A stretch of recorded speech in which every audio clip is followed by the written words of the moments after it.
alamsado Anthony Blinken ye a fɔ ko l'Amérique tɛna sɔn jagoya yɛlɛma ma ka kɛɲɛ ni Taiwan politiki siraw ye ko wa ko yɛlɛma ma don fɛnɛ l'Amérique ka politiki dɛmɛw na ka taa Taiwan jamana ma.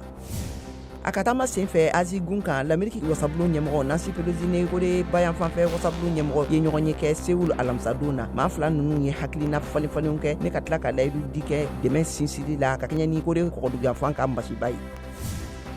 L'Amérique wasabulon Sénat ye Suède ani Finlande ka OTAN tɔndenya laɲiniw daratigɛli kɛ ni kan 95 ye maa kelen banna k'i kan di a vote la.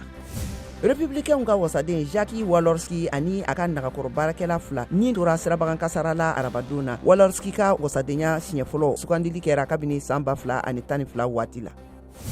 Cɛ min jalakira ni mɔgɔ 7 fagali ani mɔgɔ 10 ɲɔgɔnna jogini ye mugutiba senfɛ l'Amérique ka yɛrɛma hɔrɔnya ɲɛnamayali seliw la Chicago dugu dafɛ ma sɔn ka jɔ a ka jalakiliw kɔrɔ. Robert Crimo tun bɛ Lake mara kiiri kɛnɛ kan arabadon na.